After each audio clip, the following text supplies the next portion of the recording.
ನಾನಿವತ್ತು ಹೇಳಕ್ಕೆ ಹೊರಟಿರೋದೇನೆಂದರೆ, ಯಾರ್ಯಾರು ಜೆಪ್ಟೋದಲ್ಲಿ ಕೆಲಸ ಮಾಡ್ತಾಯಿದ್ದೀರೋ ಫಾರ್ಮಸಿಸ್ಟ್ ಆಗಿ ಅವ್ರಿಗೆ ನಾನು ಹೇಳ್ತೀನಿ. ಏನಕ್ಕೆ ಅಂದರೆ, ಜೆಪ್ಟೋದಲ್ಲಿ ಫಾರ್ಮಸಿಸ್ಟಾಗಿ ನಾನು ಕೆಲಸ ಮಾಡಿದ್ದೆ. ನಾನು ಫಾರ್ಮಸಿಸ್ಟಾಗಿ ಜಾಯ್ನ್ ಆಗಿದ್ದು ನವೆಂಬರ್ 7ಕ್ಕೆ. ಆದರೆ ನನ್ನ ಕೆಲಸ ಬಿಟ್ಟಿದ್ದು ಏಪ್ರಿಲ್ 6ಕ್ಕೆ. ನಾನು ಸ್ವಲ್ಪ ಪರ್ಸ್ನಲ್ ರೀಸನ್ ಇತ್ತು, ಅದಕ್ಕೆ ಬಿಟ್ಟಂತೆ. ಅದು ಮೇ ತಿಂಗಳಲ್ಲಿ 20ನೇ ತಾರೀಕು ಗಂಟೆ ಅಷ್ಟೇ ಗ್ಯಾಸ್ ಸಿಗೋದು.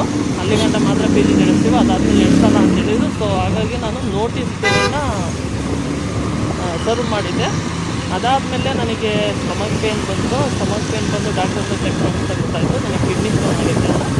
ಆ ರೀಸನಿಂದ ನಾನು ಫಸ್ಟು ಮ್ಯಾನೇಜರ್ ಹತ್ರ ಹೋಗಿ ಹೇಳಿದೆ, ಬ್ರೋ ಹಿಂಗೆ ಆಗಿದೆ ಹೆಲ್ತ್ ಕಂಡೀಷನು. ಅದಕ್ಕೂ ಮುಂಚೆ ನಾನು ಜನವರಿನಲ್ಲೇ ಅಡ್ಮಿಟ್ ಆಗಿದೆ, ಗಾಲ್ ಬ್ಲಾಡರಲ್ಲಿ ಅಲ್ಸರ್ ಆಗಿ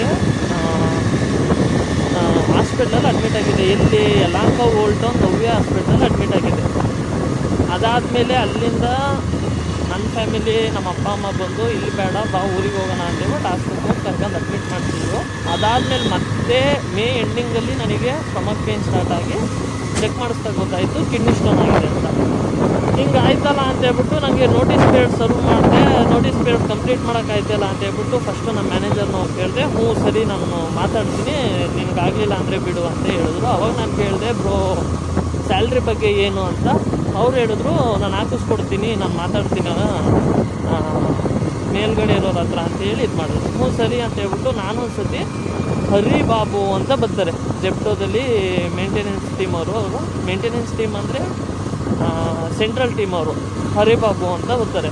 ಅವ್ರಿಗೆ ನಾನು ಮೆಸೇಜ್ ಹಾಕ್ತೆ ಹಿಂಗೆ ಆಗೈತೆ ಅಂತ. ಅವಾಗ ಸ್ಕ್ರೀನ್ಶಾಟ್ ಎಲ್ಲ ಹಾಕ್ತೀನಿ, ನೀವೇ ನೋಡಿ. ಅವ್ರು ಹೇಳ್ತಾರೆ, ನಿಮ್ಮ ಮ್ಯಾನೇಜರ್ ಹತ್ರ ಮಾತಾಡಿ ಅಂತ ಹೇಳಿದ್ರು. ಹ್ಞೂ ಸರ್, ನಾನು ಮ್ಯಾನೇಜರ್ ಹತ್ರ ಮಾತಾಡಿದೆ, ಹಿಂಗೆ ಆಗಿತ್ತೆ ಅಂತ ಹೇಳಿದ್ದಕ್ಕೆ ಓಕೆ ಅಂದರು. ಅದಾದಮೇಲೆ ಡೋರಿಸ್ ಅಂತ ಇನ್ನೊಬ್ರು ಇರ್ತಾರೆ ಸೆಂಟ್ರಲ್ ಟೀಮ್ ಅವರು, ಇವರೆಲ್ಲ ಸೆಂಟ್ರಲ್ ಟೀಮ್ ಅವರೇ. ಡೋರಿಸ್ ಅವ್ರಿಗೆ ಮೆಸೇಜ್ ಹಾಕ್ತೆ, ಓಕೆ ಅಂತ ಹೇಳಿದ್ರು. ಅದಾದಮೇಲೆ 1 ತಿಂಗಳಾಯಿತು. ಮಂತ್ ಎಂಡಿಂಗಲ್ಲಿ ಸ್ಯಾಲ್ರಿ ಆಗಬೇಕಾಯಿತು. ಸ್ಯಾಲ್ರಿ ಆಗುತ್ತೆ.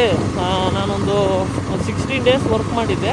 ಅಲ್ಲಿ ಜೆಪ್ಟೋದಲ್ಲಿ ಬಂದು ಯಾವ ಥರ ಡೇಟ್ನ ಇದು ಮಾಡ್ತಾರೆ ಅಂದರೆ, ವರ್ಕಿಂಗ್ ಡೇಸ್ನ ಈ month 20th next month 20th ಗಂಟ ಅದೊಂದು ಮಂತು, ಓಕೆನಾ. ಈ month 20th next month 20th ಗಂಟ ಮಾಡಿರೋ ವರ್ಕಿಗೆ ಅದೇ ನೆಕ್ಸ್ಟ್ ಮಂತಲ್ಲಿ 30 ಅಥವಾ 31st ಸ್ಯಾಲ್ರಿ ಹಾಕ್ತಾರೆ. ಅದು 1 ಮಂತು. ನಾನು 20th ನೋಟಿಸ್ ಪೀರಿಯಡ್ ಸರ್ವ್ ಮಾಡಿದ್ದರಿಂದ 20th ಏಪ್ರಿಲ್ 6th ನಾನು ಮಾಡಿದ್ದೆ. ಅಂದರೆ up to 15 days to 16 days ನಾನು ವರ್ಕ್ ಮಾಡಿದ್ದೀನಿ. ಅದೇ ನಾನು ಏಪ್ರಿಲ್ ಎಂಡಿಂಗಲ್ಲಿ ಬರುತ್ತೆ ಸ್ಯಾಲ್ರಿ ಅಂತ ನಾನು ಎಕ್ಸ್ಪೆಕ್ಟ್ ಮಾಡ್ತಿದ್ದೆ, ಆದರೆ ಸ್ಯಾಲ್ರಿ ಬರಲಿಲ್ಲ.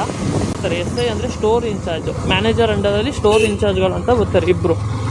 ಅವ್ರಿಗೆ ನಾನು ಫೋನ್ ಮಾಡಿ ಕೇಳಿದೆ. ಅವಾಗ ಅವ್ರು ಹೇಳಿದ್ರು, ನಿಂದು ನೋಟಿಸ್ ಪೀರಿಯಡಲ್ಲಿ ಇತ್ತಲ್ಲ, ಹಂಗಾಗಿ ನಿಂದು 7ನೇ ತಾರೀಕಿಗೆ ಬರುತ್ತೆ, ಏಪ್ರಿಲ್ ಎಂಡಿಂಗಲ್ಲ, ಮೇ 7th ಅಥವಾ 8th ಬರುತ್ತೆ ಅಂತ ಹೇಳಿದರು. ಹ್ಞೂ ಸರಿ ಆಯಿತು ಅಂತೇಳ್ಬಿಟ್ಟು ನಾನು ಅಲ್ಲಿ ಗಂಟ ಕಾದೆ, ಆದರೆ ಅಲ್ಲಿವರೆಗೆ ಸ್ಯಾಲ್ರಿ ಬರಲಿಲ್ಲ. ಅದಾದಮೇಲೆ ಡೋರಿ ಸರ್ಗೆ ಮೆಸೇಜ್ ಹಾಕಿದ್ದಕ್ಕೆ HR ಕಾಂಟ್ಯಾಕ್ಟ್ ಮಾಡು ಅಂತ ಹೇಳಿದ್ರು. ಹ್ಞೂ ಸರಿ ಆಯಿತು, ಯಾರು HR ಅಂತ ಹೇಳ್ಬಿಟ್ಟು ಅನ್ವೇಷ್ ಗೌಡ ಅಂತವ್ರೆ, ಅವ್ರಿಗೆ ಕಾಂಟ್ಯಾಕ್ಟ್ ಮಾಡಿದ್ರೆ ಅವ್ರು ಹೇಳಿದ್ರು, ಹ್ಞೂ ಸರಿ ನಾನು ನೋಡ್ತೀನಿ, ಹ್ಞೂ ಸರಿ ನಾನು ಚೆಕ್ ಮಾಡ್ತೀನಿ. ಬರೀ ಇದೇ ಥರ ಹೇಳ್ತಾ ಬಂದರು 15 ಡೇಸು ಇದೇ ಥರ. ಅದಾದಮೇಲೆ ನಾನು ಕಾದು ಇದ್ರ ಬಗ್ಗೆ ಏನು ಹೇಳಿಲ್ವಲ್ಲ ಅಂತೇಳ್ಬಿಟ್ಟು ನಾನು ಗ್ರೂಪಲ್ಲಿ ಹಾಕ್ತೆ. ನೋಡಿ ಫ್ರೆಂಡ್ಸ್, ನನಗೆ ಹಿಂಗೆ ಗ್ರೂಪಲ್ಲಿ ಹಾಕ್ತಿದೆ. ಸುಮಾರು ಜನ ಅವರೇ ಫಾರ್ಮಸಿಸ್ಟ್ ಗ್ರೂಪಲ್ಲಿ, Bangalore Zepto pharmacist, SS pharma ಅಂತ ಐತೆ ಆ ಗ್ರೂಪ್ ನೇಮು. ಅದರಲ್ಲಿ ನಾನು ಹಾಕ್ತೆ, ನಾನು ಇಷ್ಟು ದಿನ ಹಿಂಗೆ ಕೆಲಸ ಮಾಡಿದ್ದೆ ವಿತ್ ಸೀವಿಯರ್ ಸ್ಟೊಮಕ್ ಪೇನ್ ಇಟ್ಕೊಂಡು, ಆದರೆ ನನಗೆ ಹಿಂಗೆ ಸ್ಯಾಲ್ರಿ ಆಗಲಿಲ್ಲ, ಆಗ್ತೀನಿ ಅಂತೇಳಿ ಹಾಕಿಲ್ಲ. ನನಗೆ ಇದರಿಂದ ಡಿಸಪಾಯಿಂಟಿಂಗ್ ಆಗಿದೆ ಅಂತ ಗ್ರೂಪಲ್ಲಿ ಮೆಸೇಜ್ ಹಾಕ್ತೆ. ಆವಾಗ ಡೋರಿ ಸರ್ ಇದ್ದವ್ರು ಏನು ಮಾಡ್ತಾರೆ, ರಿಪ್ಲೈ ಮಾಡ್ತಾರೆ, ಅನ್ವೇಷ್ ಅನ್ನೋರು ಲೀವಲ್ಲಿದ್ದಾರೆ, ಅವರು ನಾಳೆಯಿಂದ ಡ್ಯೂಟಿಲಿ ಇರ್ತಾರೆ, ಅವ್ರಿಗೆ ನಾನು ಹೇಳ್ಬಿಟ್ಟು ಕ್ಲಿಯರ್ ಮಾಡಿಸ್ತೀನಿ ಅಂತ ಮೆಸೇಜ್ ಹಾಕಿ ಗ್ರೂಪಿಂದ ನನ್ನ ಇದು ಮಾಡಾಕ್ತಾರೆ, ಎಕ್ಸಿಟ್ ಮಾಡ್ತಾರೆ. ನಾವು ಸರಿ ಆಯಿತು ಅಂತ ಹೇಳ್ಬಿಟ್ಟು ಅದ್ರ ಮಾರನೇ ದಿನವೇ ಅನ್ವೇಷ್ ಗೌಡ ಅನ್ನೋರು ನನಗೆ ಕಾಲ್ ಮಾಡ್ತಾರೆ. ಹೇಳ್ಬಿಟ್ಟು ಏನು ಹೇಳ್ತಾರೆ, ಎಷ್ಟು ದಿನ ಕೆಲಸ ಮಾಡಿದ್ದು ಅದೆಲ್ಲ ಡೀಟೇಲ್ಸ್ ತಗೋತಾರೆ. ಹ್ಞೂ ಸರಿ ಆಯಿತು, ನಾನು ನೆಕ್ಸ್ಟ್ ಮಂತು ಎಂಡಿಂಗಲ್ಲಿ ಸ್ಯಾಲ್ರಿ ಹಾಕ್ಕೊಡ್ತೀನಿ ಅಂತಾರೆ. ಯಾವಾಗ? ಮೇ ಮಂತ್ ಎಂಡಿಂಗಲ್ಲಿ. ಹ್ಞೂ ಸರಿ ಆಯಿತು, ಸ್ಯಾಲ್ರಿ ಬರುತ್ತಲ್ಲ ಅಂತ ನಾನು ಅನ್ಕೊಂಡ್ರೆ ಮೇ ಮಂತ್ ಎಂಡಿಂಗಲ್ಲೂ ಕಾದೆ, ಅದು ಬರಲಿಲ್ಲ. ಮತ್ತು ಅದಾದಮೇಲೆ ಮೇ ಮಂತು 30 ಅಥವಾ 31st ಆಗದೆ ಇದ್ದಾಗ ಸ್ಯಾಲ್ರಿ ವಾಪಸ್ ನಾನು ಕಾಲ್ ಮಾಡಿ ಕೇಳಿದಾಗ ಅನ್ವೇಷ್ ಗೌಡ ಅವ್ರು ಏನು ಹೇಳ್ತಾರೆ ಅಂದರೆ, ಇಲ್ಲ ನಾನು ಹಂಗೆ ಹೇಳೇ ಇಲ್ಲ, ನಾನು ಯಾವಾಗ ಹಂಗೆ ಹೇಳಿದೆ ಅಂತ ಹೇಳ್ತಾರೆ. ಅವಾಗ ನಾನು ಎಲ್ಲನೂ ಬಿಡಿಸಿ ಹೇಳಾದ್ಮೇಲೆ ಅವ್ರು ಹೇಳ್ತಾರೆ ಆಯಿತು ಸರಿ ನಿಂದು ಐ ಡಿ ಕಳಿಸು ಅಂತ ಹೇಳ್ತಾರೆ. ಹ್ಞೂ ಸರಿ ಆಯಿತು ಅಂತ ಹೇಳ್ಬಿಟ್ಟು ಐ ಡಿ ಕಳಿಸ್ತಾರೆ. ಅದನ್ನ ನೋಡಲೇ ಇಲ್ಲ ಒಂದು 2-3 ದಿನ ಆದಮೇಲೆ ಐ ಡಿ ನೋಡ್ತಾರೆ. ಅದಾದಮೇಲೆ ಅದಕ್ಕೂ ಏನೂ ರೆಸ್ಪಾನ್ಸ್ ಇಲ್ಲ. ಹ್ಞೂ ಸರಿ ಆಯಿತು, ನೋಟಿಸ್ ಪೀರಿಯಡಲ್ಲಿ ಇದ್ದವ್ರಿಗೆ 7th ಅಥವಾ 8th ನೆಕ್ಸ್ಟ್ ಮಂತ್ ಸ್ಯಾಲ್ರಿ ಆಗ್ತಲ್ಲ ಅಂತ ಹೇಳ್ಬಿಟ್ಟು ಈ ಮಂತ್ 7th 8th ಗಂಟೆಗಾದರೆ ನನಗೆ ಸ್ಯಾಲ್ರಿ ಆಗಿಲ್ಲ. 16 days ಕೆಲಸ ಮಾಡಿದ್ರಲ್ವಾ ಬ್ರೋ, ಬಿಟ್ಬಿಡಿ ಅಂತ ನೀವು ಹೇಳಿದ್ರೆ ಬಿಟ್ಬಿಡ್ಬೋದು ಬ್ರೋ, ಕೆಲಸ ಕಮ್ಮಿ ಕೊಟ್ಟಿರಲ್ಲ. ಈ ಜೆಪ್ಟೋದವ್ರು ಏನು ಮಾಡ್ತಾರೆ ಅಂದರೆ ಫಾರ್ಮಸಿಸ್ಟ್ಗಳ ಮೇಲೆ ತುಂಬ ಪ್ರೆಷರ್ ಕೊಡ್ತಾರೆ. ಈಗ ಒಂದು ಶಿಫ್ಟಲ್ಲಿ ಒಬ್ಬರೇ ಇರ್ತಾರೆ ಫಾರ್ಮಸಿಸ್ಟ್ಗಳು ಜೆಪ್ಟೋದಲ್ಲಿ. ಅವ್ರು ಏನು ಮಾಡಬೇಕಂದ್ರೆ ಪಿಕ್ಕಿಂಗ್ ಮಾಡಬೇಕು. ಈಗ ಡಿವೈಸಲ್ಲಿ ಆರ್ಡ್ರ್ ಬೀಳುತ್ತೆ, ಆ ಆರ್ಡ್ರು ಲೊಕೇಶನ್ ನೋಡ್ಕೊಂಡು ಆ ಮೆಡಿಸಿನ್ನ ಪಿಕ್ಕಿಂಗ್ ಮಾಡಬೇಕು. ಅದಾದಮೇಲೆ ಈ ಮಂತ್ ಸ್ಟಾರ್ಟ್ ಆಯ್ತಿದ್ದಂಗೆ ಆಡಿಟಿಂಗ್ ಅಂತ ಹೇಳ್ತಾರೆ. ಆಡಿಟಿಂಗ್ ಅಂದರೆ ಏನು, ಟ್ಯಾಬ್ಲೆಟ್ ಕೌಂಟಿಂಗ್ ಮಾಡೋದು. ಟ್ಯಾಬ್ಲೆಟ್ ಕೌಂಟಿಂಗ್ನ ಅದರಲ್ಲಿ SBC ಅಂತ ಕರೀತಾರೆ, ಸಿಂಪಲ್ ಬಿನ್ ಕೌಂಟ್ ಅಂತ. ಅದು ಮಾಡೋಕ್ಕೆ 15 days ಟೈಮ್ ಕೊಡ್ತಾರೆ. Month 1st month 15th time ಕೊಟ್ಟಿರ್ತಾರೆ. ಅದು ಒಂದೊಂದು ಸ್ಟೋರಲ್ಲಿ ಫಾರ್ಮಾದಲ್ಲಿ 2500 ಬಿನ್ಸು 2600 ಬಿನ್ಸ್ ಇರುತ್ತೆ. ಒಂದೇ ಶಿಫ್ಟಲ್ಲಿ ಒಬ್ಬರು ಪಿಕ್ಕಿಂಗ್ ಮಾಡ್ಕೊಂಡು ಆಡಿಟಿಂಗ್ ಮಾಡಬೇಕು. ಇನ್ನು ಅದಾದಮೇಲೆ 3ನೇದು ಏನಂದರೆ ಪುಟ್ಟವೇ ಬರುತ್ತೆ. ಪುಟ್ಟವೇ ಅಂದ್ರೇನು, ಪ್ರತಿದಿನ ಟ್ಯಾಬ್ಲೆಟ್ನ ಕಳಿಸ್ತಾರೆ ಸೆಂಟ್ರಲ್ ಟೀಮಿಂದ, MH ಕಳಿಸ್ತಾರೆ. ಆ ಟ್ಯಾಬ್ಲೆಟ್ನ ಪುಟ್ಟೆ ಹೊಡಿಬೇಕು, ಬಿನ್ಸ್ಗಳಿಗೆ ಹಾಕಬೇಕು. ಸ್ಕ್ಯಾನ್ ಮಾಡಿ, ಲೊಕೇಶನ್ ಸ್ಕ್ಯಾನ್ ಮಾಡಿ ಆ ಟ್ಯಾಬ್ಲೆಟ್ಗಳನ್ನ ಬಿನ್ಸ್ಗಳಿಗೆ ಹಾಕಬೇಕು. ಏನಕ್ಕೆ ಅಂದರೆ ಲೊಕೇಶನ್ ಏನಕ್ಕೆ ಸ್ಕ್ಯಾನ್ ಮಾಡ್ತೀವಿ ಅಂದರೆ ನಮಗೆ ಆರ್ಡ್ರ್ ಬಂದಾಗ ಅದು ಲೊಕೇಶನ್ ತೋರಿಸುತ್ತೆ. ಆ ಲೊಕೇಶನಲ್ಲಿ ಆ ಟ್ಯಾಬ್ಲೆಟ್ ಐತೆ ಅನ್ನೋಕ್ಕೆ ಪ್ರೂಫ್ಗೆ ನಾವು ಅದೆಲ್ಲ ಮಾಡಬೇಕಾಗುತ್ತೆ. ಇದೆಲ್ಲನೂ ಮಾಡಿದೆ. ಇವೆಲ್ಲ ಮಾಡಿದ್ರು ಅವರು ಸ್ಯಾಲ್ರಿ ಹಾಕ್ಕೊಡ್ತೀನಿ ಅಂದರು, ಹಾಕ್ಕೊಡ್ಲಿಲ್ಲ. ಏನಕ್ಕೆ ಹಾಕ್ಕೊಡ್ಲಿಲ್ಲ ಅಂತ ನಾನು ಕೇಳಿದ್ರೆ, ಆಮೇಲೆ ಅದಾದಮೇಲೆ ವಾಟ್ಸಪ್ಪಲ್ಲಿ ಕಳಿಸಾದ್ಮೇಲೆ ಎಷ್ಟು ಫೋನ್ ಮಾಡಿದ್ರು ಫೋನ್ ರಿಸೀವ್ ಇಲ್ಲ, ಮೆಸೇಜ್ ಮಾಡೋದು ಮೆಸೇಜ್ಗೂ ರಿಪ್ಲೈ ಇಲ್ಲ, ಅವ್ರು ಯಾರೋ ಡೋರೀಸ್ ಅಂತಾರಲ್ಲ ಅವರು ರಿಪ್ಲೈ ಇಲ್ಲ, ಏನು ಹರಿ ಬಾಬು ಅಂತ ಕೇಳೋಂಗೆ ಇಲ್ಲ. ಎಲ್ಲ ಇಷ್ಟೇ. ಜೆಪ್ಟೋದಲ್ಲಿ ವರ್ಕ್ ಪ್ರೆಷರ್ ಜಾಸ್ತಿ, ಸ್ಯಾಲ್ರಿ ಕರೆಕ್ಟಾಗಿ ಹಾಕಲ್ಲ. ಯಾರ್ಯಾರು ಜೆಪ್ಟೋದಲ್ಲಿ ಫಾರ್ಮಸಿಸ್ಟಾಗಿ ಕೆಲಸ ಮಾಡಬೇಕು, ಸಂಬಳ ಜಾಸ್ತಿ ಕೊಡ್ತಾರೆ ಅಂತ ಯಾರ್ಯಾರು ಅನ್ಕೋತಿದ್ದೀರೋ ದಯವಿಟ್ಟು ಯಾರು ಹೋಗೋಕ್ಕೆ ಹೋಗ್ಬಿಡಿ. ಮತ್ತು ಈ ವಿಡಿಯೋ ಯಾರಾದರೂ ಜೆಪ್ಟೋ ಫಾರ್ಮಸಿಸ್ಟ್ಗಳಿಗೆ ಸಿಕ್ಕಿದ್ರೆ ದಯವಿಟ್ಟು ಅನ್ವೇಷ್ ಗೌಡ ಅನ್ನೋರಿಗೆ, ಡೋರೀಸ್ ಅನ್ನೋರಿಗೆ ಶೇರ್ ಮಾಡಿ. ನನಗಂತೂ ಸ್ಯಾಲ್ರಿ ಸಿಕ್ಕಿಲ್ಲ. ನನಗೇನಕ್ಕೆ ಸ್ಯಾಲ್ರಿ ಬೇಕು ಅಂತಿದ್ದೆ, ನಾನು ಕೆಲಸ ಮಾಡಿದ್ದೆ. ಈಗ ಆಡಿಟಿಂಗ್ ಈಗ 15 days ಒಳಗೆ ಮುಗಿಬೇಕು ಅಂದರೆ ನನ್ನ ಪೋರ್ಷನ್ ಎಷ್ಟಿತ್ತು ಆಡಿಟಿಂಗ್ ಪೋರ್ಷನ್ ಅಷ್ಟು ನಾನು ಮುಗಿಸ್ಕೊತಿದ್ದೆ. ಪುಟ್ಟವೇ ಅಂತ ಬಂದರೆ ಪುಟ್ಟವೇ ಕಂಪ್ಲೀಟ್ ಮಾಡ್ತಿದ್ದೆ. ಅದು ಹೆಂಗೆ ಅಂದರೆ ಟೈಮಿಂಗ್ಸ್ ಇರ್ತದೆ ಪುಟ್ಟವೆಗೆ, 8 hours ಕಂಪ್ಲೀಟ್ ಮಾಡಬೇಕು.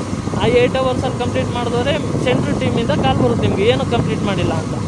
ಆಮೇಲೆ ಟೆಸ್ಟ್ಗಳು ಬೇರೆ ಫಾರ್ಮಸಿಸ್ಟ್ಗಳಿಗೆ ಫೋನಲ್ಲಿ ಆನ್ಲೈನಲ್ಲಿ ಅದು ಬೇರೆ ಮಾಡ್ತಾರೆ. ಪಿಕ್ಕಿಂಗ್ ಅಂತೆ, ಆಡಿಟಿಂಗ್ ಅಂತೆ, ಪುಟ್ಟವೇ ಅಂತೆ. ಈಗ ಒಬ್ಬ ಫಾರ್ಮಸಿಸ್ಟು ಒಂದು ಶಿಫ್ಟಲ್ಲಿ ಇರ್ತಾನೆ ಅಂದರೆ ಅವ್ನಿಗೆ 9 hours ಡ್ಯೂಟಿ ಕೊಡ್ತಾರೆ. ಮತ್ತು ಇನ್ನೊಂದು ಏನಂದರೆ ನೆಗೆಟಿವ್ ಪಾಯಿಂಟ್, ಅದರಲ್ಲಿ ಊಟಕ್ಕೆ ಕಳಿಸಲ್ಲ, ತಿಂಡಿಗೆ ಕಳಿಸಲ್ಲ, ಸ್ಟೋರ್ ಇನ್ಚಾರ್ಜ್ಗಳು ಬೇಡ್ಕೊಂಡು ನಿಂತ್ಕೋಬೇಕು. ಏನು ಫಾರ್ಮಸಿಸ್ಟ್ಗಳಂದರೆ ಭಿಕ್ಷುಕ್ರಾ? ಏನಕ್ಕೆ ಬೇಡ್ಕೊಂಡು ನಿಂತ್ಕೋಬೇಕು? ಅವ್ರು ಹೇಳ್ತಾರೆ ಗ್ರಾಸರಿಲಿರೋ ಪಿಕ್ಕರ್ಸ್ಗಳು ಊಟ ಮಾಡ್ಕೊಬರಲಿ, ಆಮೇಲೆ ನೀವು ಹೋಗಿ. ಗ್ರಾಸರಿಲಿರೋ ಪಿಕ್ಕರ್ಸ್ಗಳೇ 2 ಬ್ಯಾಚ್ ಥರ 1 hour ಹೋದರೆ, ಈಗ ಫಾರ್ ಎಕ್ಸಾಂಪಲ್ ಈಗ ನಾನು ನೈಟ್ ಶಿಫ್ಟ್ ಮಾಡ್ತಾಯಿದ್ದೀನಿ ಅಂದರೆ 8 ಗಂಟೆಗೆ ಒಂದು ಬ್ಯಾಚ್ ಹೋಗುತ್ತೆ ಗ್ರಾಸರಿಯಿಂದ, ಮತ್ತು 9 ಗಂಟೆಗೆ ಒಂದು ಬ್ಯಾಚ್ ಹೋಗುತ್ತೆ. ಅವ್ರದ್ದೆಲ್ಲ ಕಂಪ್ಲೀಟ್ ಆಗಿ ಬರೋದು 10 ಗಂಟೆಗೆ. 10 ಗಂಟೆಗೆ ನಾವು ಡಿವೈಸ್ ಕೊಡೋಣ ಅಂತ ಹೋದರೆ ಸ್ಟೋರ್ ಇನ್ಚಾರ್ಜ್ಗೆ ಅವರೇ ಇರೋದಿಲ್ಲ. ಸ್ಟೋರ್ ಇನ್ಚಾರ್ಜ್ ಅವರೇ ಊಟಕ್ಕೆ ಹೋಗಿರ್ತಾರೆ. ಮತ್ತು ಅವ್ರು ಬರೋ ಗಂಟಕ್ಕೆ ಅದು ಸ್ಟೋರ್ ಇನ್ಚಾರ್ಜ್ ಕೊಟ್ಟೋಗ್ಬೇಕು. ಯಾಕೆ ಸ್ಟೋರ್ ಇನ್ಚಾರ್ಜ್ಗೆ ಕೊಡಬೇಕು ಅಂದರೆ ಬೇರೆಯವ್ರಿಗೆ ಯಾರಿಗೂ ಫಾರ್ಮಾದಲ್ಲಿ ಪಿಕ್ ಮಾಡೋದು ಗೊತ್ತಿರಲ್ಲ. ಹಾಗಾಗಿ ಸ್ಟೋರ್ ಇನ್ಚಾರ್ಜ್ ಆಗಿರ್ತಾರೆ ಅಂದರೆ ಅವರೆಲ್ಲ ಎಕ್ಸ್ಪೀರಿಯೆನ್ಸ್ ಮಾಡಿರ್ತಾರೆ ಕೆಲಸಗಳನ್ನ. ಅದಕ್ಕೆ ಅವರಿಗೆ ಡಿವೈಸ್ ಕೊಟ್ಟು ನಾವು ಹೋಗಬೇಕು. ಅಲ್ಲಿ ಕೊಡೋಕ್ಕೆ ಹೋದರೆ 10:30 10:45 ಅವ್ರು ಬರೋಲ್ಲ. 10:30 10:45ಗೆ ಊಟಕ್ಕೆ ಹೋಗ್ಬೇಕು ಫಾರ್ಮಸಿಸ್ಟ್ಗಳು. ಎಲ್ಲ ಸ್ಟೋರಲ್ಲೂ ಇದೆ ಕತೆ. ನನ್ನ ಫ್ರೆಂಡ್ಸೇ 5ರಿಂದ 7 ಜನ ಅವರೇ ಫ್ರೆಂಡ್ಸ್, 5ರಿಂದ 7 ಜನ ಕೆಲಸ ಮಾಡ್ತಾರೆ ಜೆಪ್ಟೋದಲ್ಲಿ ಫಾರ್ಮಸಿಸ್ಟ್ ಆಗಿ. ಎಲ್ಲ ಕಡೆನೂ ಇದೆ. ಯಾಕೆ ಫಾರ್ಮಸಿಸ್ಟ್ಗಳಿಗೆ ರೆಸ್ಪೆಕ್ಟ್ ಇಲ್ವಾ? ನಾನು ಕೇಳೋದು, ಫಾರ್ಮಸಿಸ್ಟ್ಗಳಿಗೆ ರೆಸ್ಪೆಕ್ಟ್ ಇಲ್ವಾ? ಫಾರ್ಮಸಿಸ್ಟ್ಗಳು ಯಾರೂ ಒಗ್ಗಟ್ಟಾಗಿಲ್ವಾ? ನಾನು ಗ್ರೂಪಲ್ಲೂ ಹಾಕ್ತೆ. ಅದಾದಮೇಲೆ ಒಂದಿಬ್ಬರು ರೆಸ್ಪಾನ್ಸ್ ಮಾಡಿದ್ರು, ನನಗೆ ಪರ್ಸ್ನಲಾಗಿ ಮೆಸೇಜ್ ಮಾಡಿದರು. ಓಕೆ ಬ್ರೋ, ನಾನು ಒಬ್ಬರು ನಂಬರ್ ಕೊಡ್ತೀನಿ, ಆ ನಂಬರಿಗೆ ಮೆಸೇಜ್ ಮಾಡಿ ಕೇಳಿ ಅಂತ ಹೇಳಿದ್ರು. ಈ ಅನ್ವೇಷ್ ಗೌಡ ಅಂತ ಅವರು ಕರ್ನಾಟಕದವ್ರು. ಅನ್ವೇಷ್ ಗೌಡ ಅನ್ನೋರು, ಈ ಹರಿಬಾಬು ಅನ್ನೋರು ಕರ್ನಾಟಕದವ್ರೆ, ಅನ್ವೇಷ್ ಗೌಡ ಅನ್ನೋರು ಕರ್ನಾಟಕದವ್ರೆ. ಇನ್ನು ಇವ್ರವರಲ್ಲ, ಡೋರೀಸ್ ಅನ್ನೋರು, ಅವ್ರು ಕರ್ನಾಟಕದವ್ರಲ್ಲ, ಅವ್ರಿಗೆ ಕನ್ನಡ ಬರೋಲ್ಲ. ಅಟ್ಲೀಸ್ಟ್ ಇವರು ಅನ್ವೇಷ್ ಗೌಡ HR ಯಾರಿಗೆ? ಫಾರ್ಮಸಿಸ್ಟ್ಗಳು. ಅಟ್ಲೀಸ್ಟ್ ಕರ್ನಾಟಕದವ್ರಿಗಾದರೂ ಹೆಲ್ಪ್ ಮಾಡಿಕೊಡ್ಬೇಕಲ್ವ? ಬರೀ ಪ್ರೆಷರ್ ಕೊಡ್ತಾರೆ. ಮತ್ತು ಇನ್ನೊಂದೇನೆಂದರೆ ಸಂಬಳ ಹಾಕೋ ಟೈಮಲ್ಲಿ 1,000 2,000 ಕಟ್ ಮಾಡೋದು, ಬರೀ ಹಿಂಗೆ ಮಾಡೋದು. ಅದಾದಮೇಲೆ ಸಂಬಳ ಹಾಕಿದ್ದಿನ ಗ್ರೂಪಲ್ಲಿ ಹಾಕ್ತಾರೆ, ಸಂಬಳ ಸ್ಯಾಲ್ರಿ ಬಂದಿದೆ ಅಂತ. ಅದಾದಮೇಲೆ ಯಾರ್ಯಾರಿಗೂ ಲೆಸ್ ಸ್ಯಾಲ್ರಿ ಬಂದೋಯ್ತೋ ಅವರು ಲಿಂಕ್ನ ಫಿಲ್ ಮಾಡಿ ಅಂತ ಹೇಳ್ಬಿಟ್ಟು ಒಂದು ಲಿಂಕ್ ಕಳಿಸ್ತಾರೆ. ಆ ಲಿಂಕ್ನ ಫಿಲ್ ಮಾಡಿದ್ರೆ ಅದಕ್ಕೆ ಯಾರೂ ರೆಸ್ಪಾನ್ಸು ಮಾಡೋದಿಲ್ಲ. ಮತ್ತು ಪಿ ಎಫ್ ಅಮೌಂಟು ಯಾರಿಗೂ ಕರೆಕ್ಟಾಗಿ ಕ್ರೆಡಿಟು ಆಗೋದಿಲ್ಲ ಮಂತ್ಲಿ. ಏನಕ್ಕೆ ಹಿಂಗೆ ಜೆಪ್ಟೋದಲ್ಲಿ ಹಾಂ, ಅಂದರೆ ಫ್ರೆಂಡ್ಸ್. ಯಾರಾದರೂ ಜೆಪ್ಟೋದಲ್ಲಿ ಜಾಸ್ತಿ ದುಡ್ಡು ಕೊಡ್ತಾರೆ, ಜಾಸ್ತಿ ಸಂಬಳ ಕೊಡ್ತಾರೆ ಅಂತ ಯಾರಾದರೂ ಕೆಲಸ ಮಾಡಬೇಕು ಅಂತ ಅನ್ಕೊಂಡಿದ್ರೆ ದಯವಿಟ್ಟು ಮಾಡೋಕ್ಕೋಗ್ಬೇಡಿ. ಪ್ರೆಷರ್ ಜಾಸ್ತಿ. ಅದೇ ಥರ ಸ್ವಿಗ್ಗಿ, ಇನ್ಸ್ಟಾಮಾರ್ಟ್ ಐತೆ, ರಿಲಯನ್ಸಲ್ಲಿ ಓಪನ್ ಮಾಡೋರು, ಈಗ ಫ್ಲಿಪ್ಕಾರ್ಟಲ್ಲಿ ಐತೆ, ಬ್ಲಿಂಕಿಟ್ಟಲ್ಲಿ ಐತೆ. ದಯವಿಟ್ಟು ನಿಮಗೆಲ್ಲಿ ರೆಸ್ಪೆಕ್ಟ್ ಇರುತ್ತೋ ಅಲ್ಲೋಗಿ. ನಾನು ಹೇಳೋದಿಷ್ಟೇ, ನಿಮಗೆಲ್ಲಿ ರೆಸ್ಪೆಕ್ಟ್ ಇದೆಯೋ ಅಲ್ಲೋಗಿ ಕೆಲಸ ಮಾಡಿ.